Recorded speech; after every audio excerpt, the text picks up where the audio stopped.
Déjà, on n'est pas totalement plus rentré que d'habitude, alors. À tout de suite!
On est quelques jours plus tard. Après la Japan Expo, j'ai pas fait le débrief le jour même parce qu'on est rentré assez tard, parce qu'on n'a pas pris la même route que d'habitude. Donc pour faire un petit débrief au niveau de la Japan en elle-même, les stands, etc.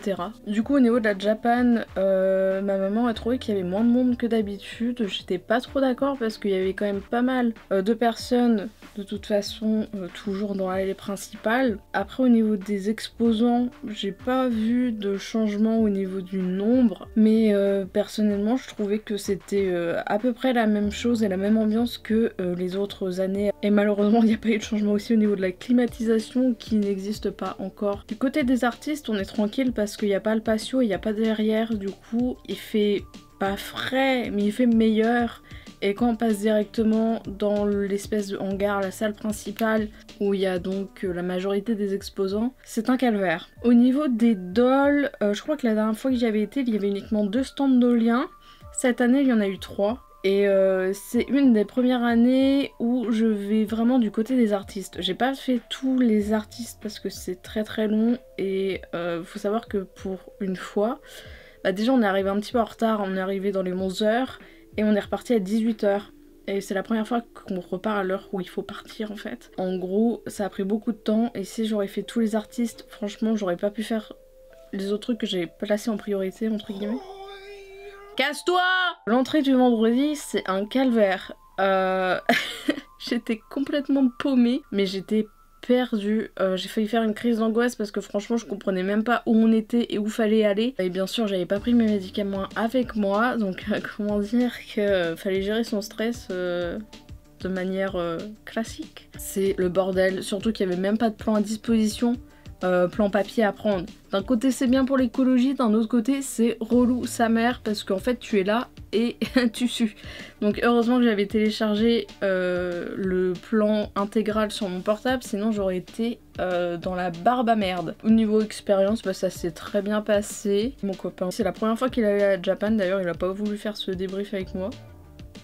Préfère gueuler dans ma chambre. Et j'ai pu éviter les stands de revendeurs grâce à la map que j'ai enregistrée parce que la personne avait entouré en rouge les mauvais stands entre guillemets. On va pas parler du fait qu'il y avait une secte présente dans le Japan Expo cette année, mais c'est un peu chaud quand même. Franchement c'était une très belle journée, j'étais très très content de pouvoir y retourner. Donc j'ai acheté des choses pour mes dolls mais aussi pour moi, mais qui a rapport un peu avec mes dolls, mais vous verrez ça dans une prochaine vidéo où je vais vous montrer justement tout ce que j'ai acheté. Si vous avez été à la Japan Expo donc de Paris, n'hésitez pas à me dire vous ce que vous en avez pensé, surtout si vous y êtes allé des jours différents, parce que moi je sais que j'y suis allée le vendredi, mais par exemple le dimanche ça va pas du tout être la même ambiance parce qu'on peut avoir des rabais et tout. J'espère que ça vous aura plu, n'hésitez pas à vous abonner et à laisser des commentaires. Sur ce je vous dis à bientôt, bye.